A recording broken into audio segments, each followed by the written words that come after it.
So hello everyone, welcome to Eklearn, the platform where students could enhance their learning with the high quality videos with their simplified notes. So today we will discuss monopolistic competition versus oligopoly. In the previous video we discussed the monopoly and the perfect competition, and today we will understand what is the difference between the monopolistic competition and oligopoly, right? So first we will understand the monopolistic competition and then later on we will understand oligopoly, right? Monopolistic competition की अगर हम बात करें, so as the word suggests, it's a mix of a monopoly and a perfect competition, and that is a monopolistic competition. So it's a mix of a perfect competition and a monopoly, and thereby it's called monopolistic competition. So monopolistic competition में क्या होता है? Again यहाँ पे perfect competition की तरह ही large number of sellers होते हैं. बहुत सारे जो है sellers हैं मोनोपोलिस्टिक कंपटीशन में ही, बट यहाँ पे फर्क सिर्फ इतना है कि यहाँ पे जो भी प्रोडक्ट ऑफर किया जा रहा है वो होमोजेनियस नहीं है. होमोजेनियस दैट मींस सिमिलर, एकदम सिमिलर नहीं है. There is some product differentiation. जो भी सेलर्स अपने प्रोडक्ट बेच रहे हैं वो प्रोडक्ट्स कहीं ना कहीं जो है अलग है, ठीक है. So that is monopolistic competition. So monopolistic competition में परफेक्ट कंपटीशन की भी कुछ एलिमेंट्स हैं और मोनोपोली का भी कुछ एलिमेंट्स हैं. तो परफेक्ट कंपटीशन के एलिमेंट्स ये है कि यहाँ पे भी लार्ज नंबर ऑफ सेलर्स हैं, और मोनोपोली किस तरीके से क्रिएट हो रही है क्योंकि हर एक जो सेलर है वो कुछ अलग प्रोडक्ट देने की कोशिश कर रहा है. हो सकता है वो जो डिफरेंस है वो बहुत ही कम हो, बट हर एक प्रोड्यूसर कुछ ना कुछ अलग बेचने की यहाँ पे कोशिश कर रहा है. इसलिए हम कहते हैं कि उस तरीके से वो अपनी मोनोपोली क्रिएट करे, इसलिए इसको हम मोनोपोलिस्टिक कंपटीशन कहते हैं. अगर हम एग्जांपल्स ले लें तो टूथपेस्ट के ब्रांड्स, टूथपेस्ट जो है वो मोनोपोलिस्टिक कंपटीशन के अंदर आएगा. तो कितने सारे टूथपेस्ट के ब्रांड्स हैं. कोलगेट है, क्लोजअप है, पेप्सोडेंट है, सेंसिटिविटी के लिए वो सेंसोडाइन है, ओरल भी है, और आयुर्वेदिक भी देखो तो पतंजलि दंत क्रांति है, Vicco Vajradanti. So there are many brands. सो यहाँ पे ये सभी टूथपेस्ट ही बेच रहे हैं, बट यहाँ पे जो सबका जो टेस्ट है,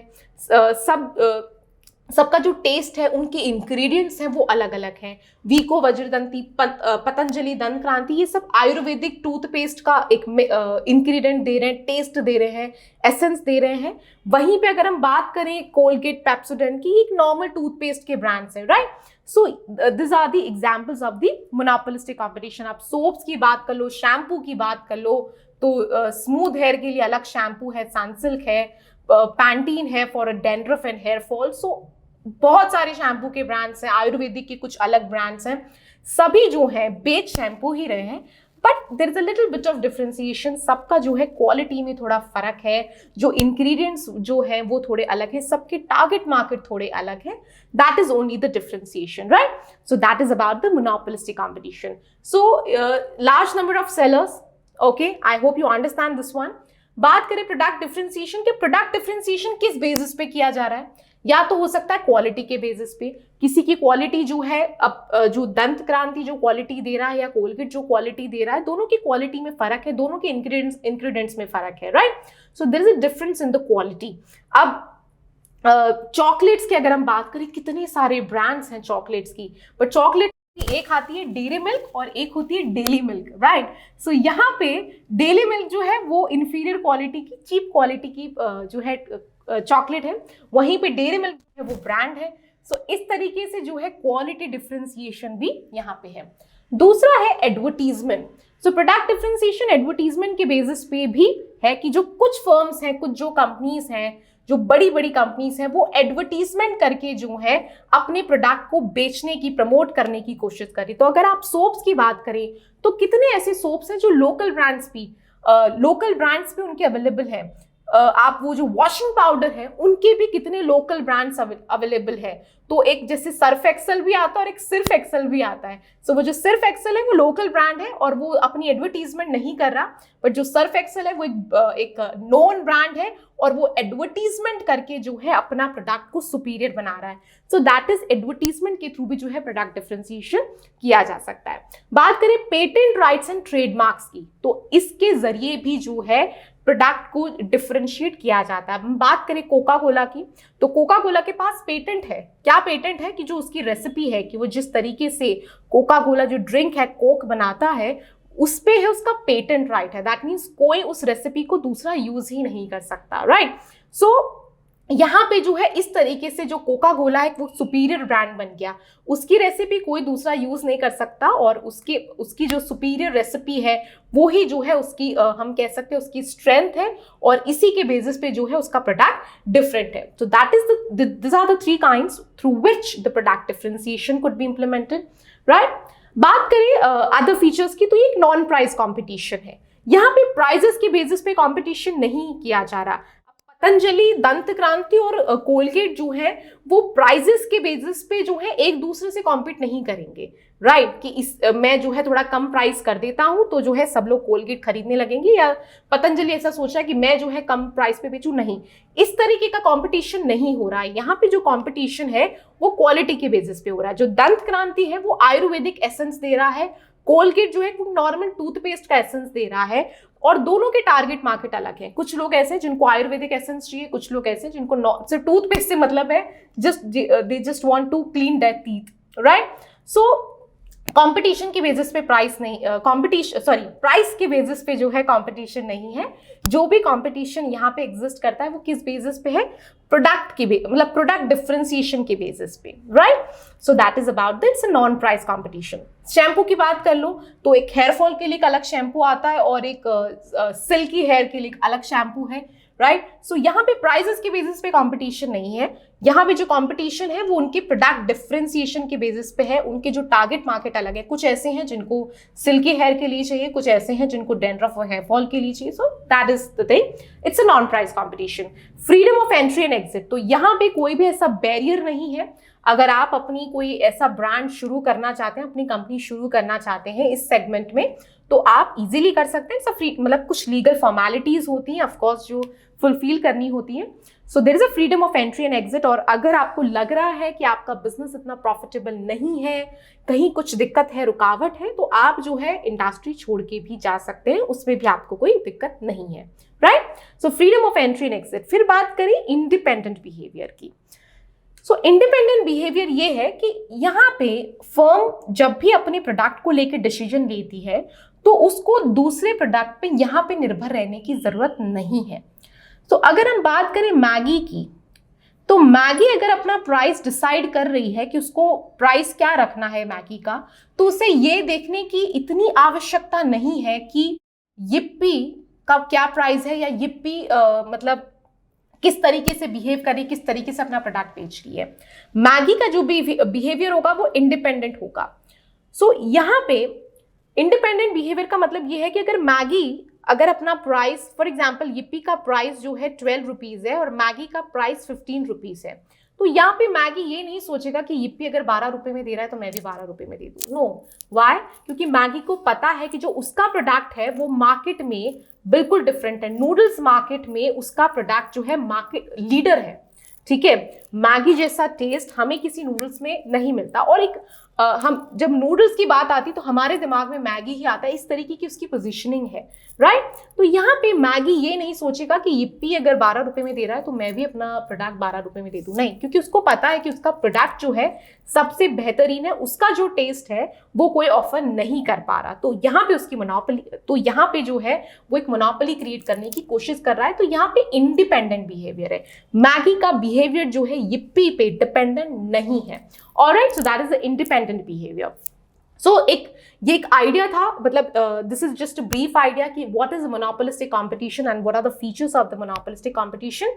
बात करें हम इक्विलिब्रियम कंडीशन की। अब कब मोनोपोलिस्टिक कंपटीशन, जो मोनोपोलिस्टिक कॉम्पिटिटिव फर्म्स जो है वो कब इक्विलिब्रियम अटेंड करती हैं? सो द फर्स्ट कंडीशन, जो मार्जिनल कॉस्ट है वो मार्जिनल रेवेन्यू की इक्वल ही होनी चाहिए।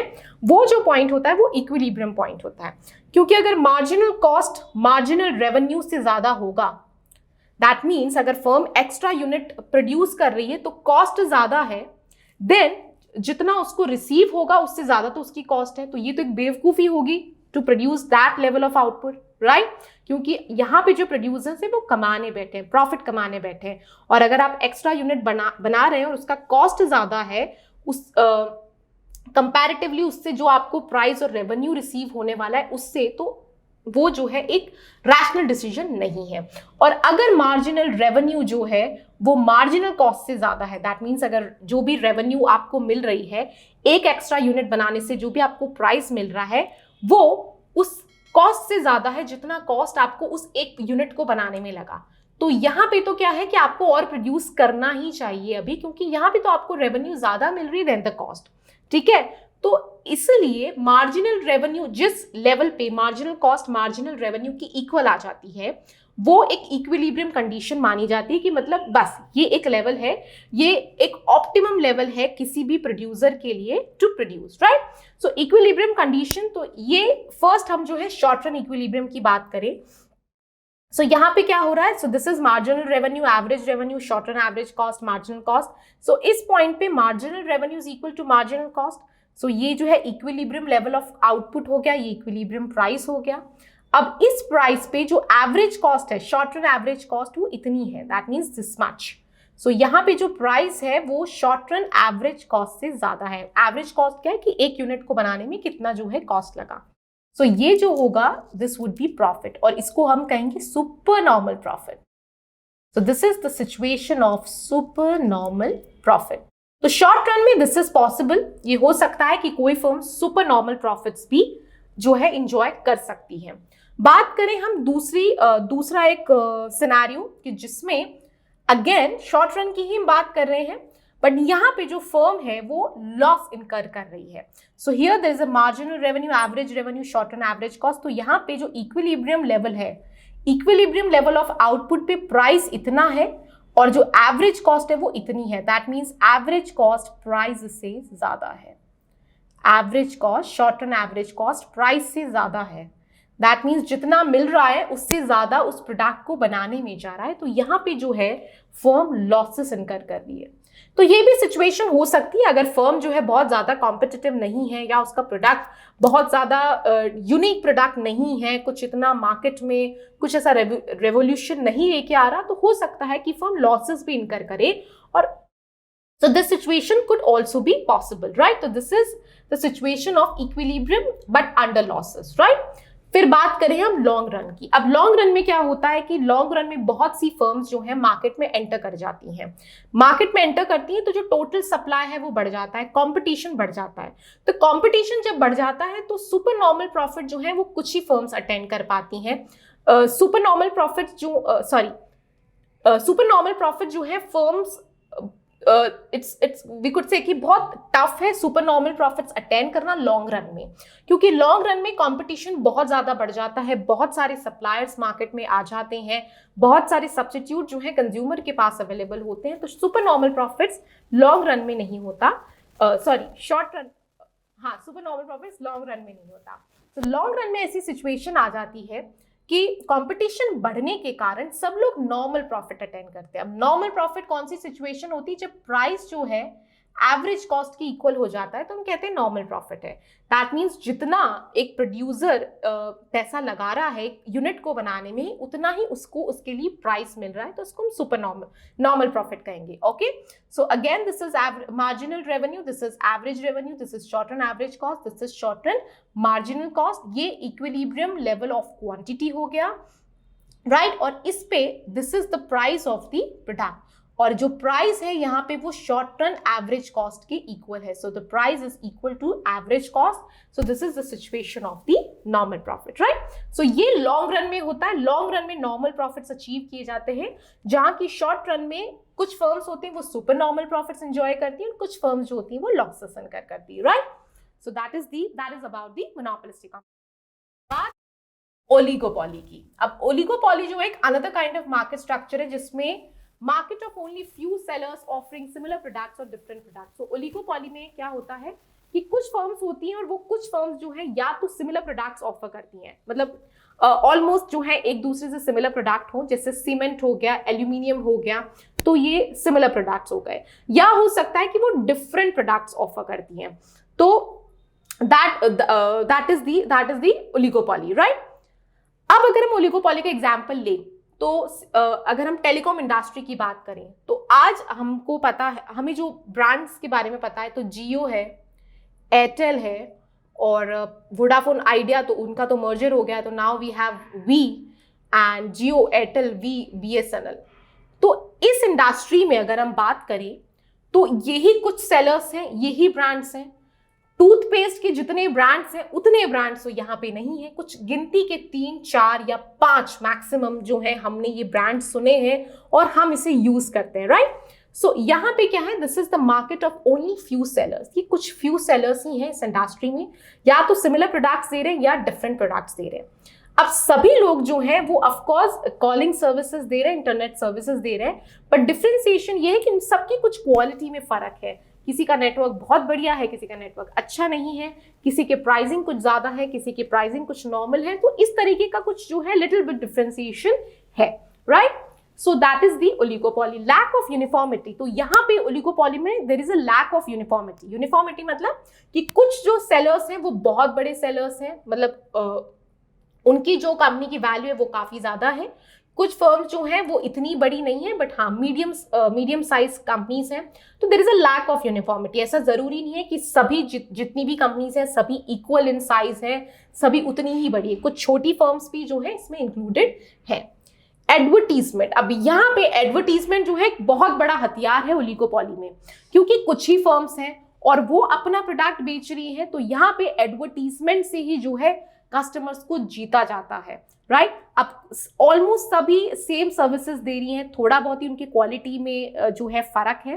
तो यहाँ पे एक डर रहता है कि अगर सही से अगर एडवर्टीजमेंट नहीं की या कस्टमर को अवेयर नहीं रखा गया प्रोडक्ट के बारे में, तो हो सकता है कस्टमर कहीं दूसरी जगह चला जाए, दूसरे प्रोडक्ट पे शिफ्ट हो जाए। इसलिए यहाँ पे जो है एडवर्टीजमेंट सबसे बड़ा हथियार है। So elements of monopoly, product differentiation creates a brand loyalty. तो यहाँ पे क्या होता है, कुछ फर्म्स हैं तो जो भी प्रोडक्ट डिफरेंशिएशन कंपनीज ऑफर करती हैं वो एक ब्रांड लॉयल्टी क्रिएट करती है, और एक ब्रांड लॉयल्टी जो है मोनोपोली बना देती है। तो जियो, एयरटेल, वी, BSNL, ठीक है, ये कुछ ही फर्म्स हैं। सबके कुछ सर्विसेज में थोड़ा बहुत फर्क है। एयरटेल जो है काफी अच्छी सर्विसेज दे रहा है, जियो का नेटवर्क कहीं कहीं आ रहा है, वी जो है जो जिसका मर्जर है वोडाफोन आइडिया, वो उसकी क्वालिटी जो है या उसका प्रोडक्ट सर्विसेज इतनी ज्यादा सही नहीं है।